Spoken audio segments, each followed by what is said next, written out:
Bismillahirrahmanirrahim. Assalamualaikum warahmatullahi wabarakatuh. Alhamdulillah.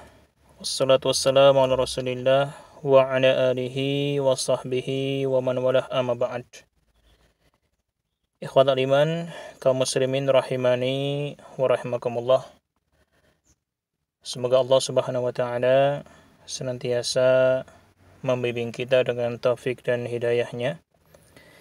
Insyaallah pada kesempatan yang berbahagia ini kita akan belajar bersama tentang sebuah ayat firman Allah Subhanahu wa taala yang tentu sudah tidak asing lagi bagi kita. Kita sering membaca atau mungkin mendengarkan dari para khatib Jumat di dalam muqaddimah khutbah mereka, yaitu firman Allah Subhanahu wa taala dalam surat Ali Imran ya, ayat 102. Allah Subhanahu wa taala berfirman, "Ya ayyuhalladzina amanu taqullaha haqqa tuqatih wa la tamutunna illa wa antum muslimun." Yang artinya, wahai orang-orang yang beriman, bertakwalah kalian kepada Allah haqqa tuqatih, dengan sebenar-benarnya takwa kepadanya. Wala tamutunna illa wa antum muslimun, dan janganlah sekali-kali kalian mati melainkan kalian dalam keadaan beragama Islam.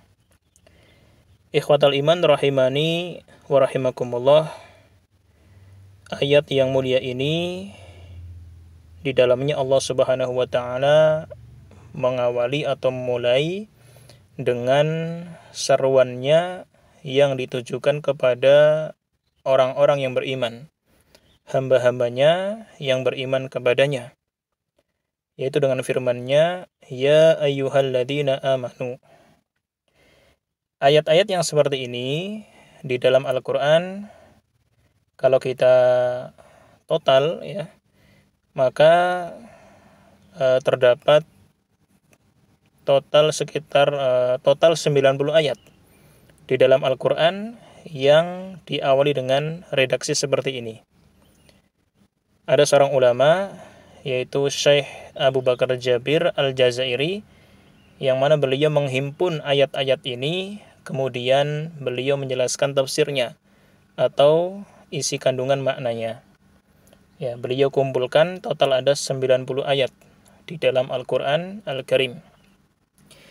Kemudian terkait ayat-ayat yang seperti ini, ada penjelasan dari sahabat Nabi yang mulia, yaitu Abdullah bin Mas'ud radhiyallahu anhu, sebagaimana dinukil oleh Syekh Muhammad ibn Shalih Al-Utsaimin dalam tafsir beliau.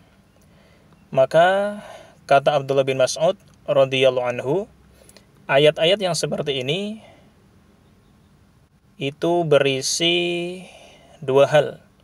Ya, itu tidak akan keluar dari dua hal.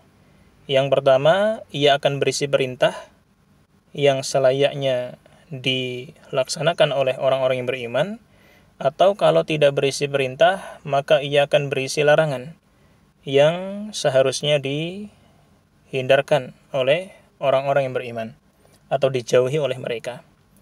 Atau terkadang ayat-ayat yang seperti ini berisi dua-duanya. Misalnya diawali perintah, lalu diakhiri dengan larangan. Nah, nanti kita dapat melihat ayat ini ya, surat Ali Imran ayat 102, apakah ia akan berisi perintah atau berisi larangan, atau bahkan berisi kedua-duanya, perintah berikut larangan.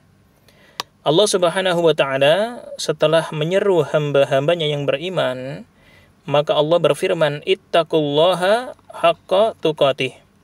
Bertakwalah kalian kepada Allah dengan sebenar-benarnya takwa kepadanya. Nah, di sini kita dapati ittaqu ya, kalian bertakwalah. Ya, maka ini adalah fi'il amr, kata kerja perintah. Maka berarti ayat ini berisi perintah.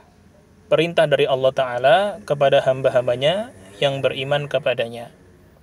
Ya, untuk bertakwa kepada Allah Subhanahu wa taala haqqa tuqatih, dengan sebenar-benarnya takwa. Para ulama ya banyak sekali memberikan definisi terkait makna takwa, yang pada kesimpulannya adalah sebuah definisi yang sudah kita kenal bersama. Bertakwa kepada Allah berarti adalah menjalankan perintah-perintah Allah dan juga menjauhkan diri dari larangan-larangannya. Sebetulnya perintah bertakwa di dalam Al-Qur'an yaitu banyak sekali, ya. Allah sebutkan dalam beberapa tempat. Akan tetapi khusus di dalam ayat ini ada tambahan. Ya, tidak hanya sekedar bertakwa saja, tapi ada tambahannya, haqqa tuqatih. Bertakwa kepada Allah dengan sebenar-benarnya takwa kepadanya. Kata Abdullah bin Mas'ud radhiyallahu anhu, ya, ketika beliau menjelaskan makna haqqa tuqatih, ya, bertakwa kepada Allah dengan sebenar-benarnya takwa, ya, maka beliau mengatakan artinya adalah seseorang itu selalu taat kepada Allah, tidak pernah bermaksiat.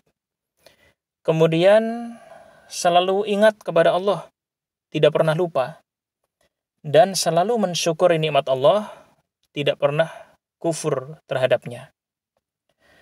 Maka jika kita renungkan penjelasan Abdullah bin Mas'ud radhiyallahu anhu ini, ya, tentang pengertian haqqa tuqatih, ya, taat kepada Allah sepenuhnya, tidak pernah bermaksiat. Ingat kepada Allah selama-lamanya, tidak pernah lupa, dan selalu bersyukur atas nikmat Allah, tidak pernah mengkufurinya. Maka kalau kita renungkan, niscaya tidak akan ada satupun orang yang bisa melaksanakan perintah Allah yang seperti ini. Siapa di antara kita yang selalu taat, tidak pernah maksiat? Siapa di antara kita yang selalu ingat kepada Allah, tidak pernah lupa? Dan siapa di antara kita yang selalu bersyukur atas nikmat-nikmat Allah, tidak pernah kufur kepada nikmat-nikmat tersebut? Ya, maka ini adalah sebuah perintah yang teramat sangat berat, ya. Dan tentu tidak akan ada yang bisa melaksanakannya. Oleh karenanya Allah Subhanahu wa taala, ya, karena Allah Maha mengetahui kemampuan setiap hambanya, maka Allah Subhanahu wa taala berfirman dalam ayat yang lain, yang mana ayat ini menjadi kesimpulan sekaligus kabar gembira bagi kita, yaitu dalam surat At-Taghabun ayat 16, Allah taala berfirman, fattaqullaha mastata'tum. Maka bertakwalah kalian kepada Allah sebatas maksimal kemampuan kalian. Ya. Jadi bertakwa kepada Allah Subhanahu wa taala, ya, haqqa tuqatih, dengan sebenar-benarnya takwa adalah sejauh mana seseorang itu memaksimalkan seluruh daya, upaya, kekuatan yang dia miliki untuk bisa terus istiqomah menjalankan perintah-perintah Allah dan menjauhkan diri dari larangan-larangannya. Ya, walaupun mungkin dalam perjalanannya dia masih terjerumus ke dalam perbuatan dosa. Ya, akan tetapi orang yang beriman ketika dia terjatuh kepada perbuatan dosa, ya, dia dzakarullah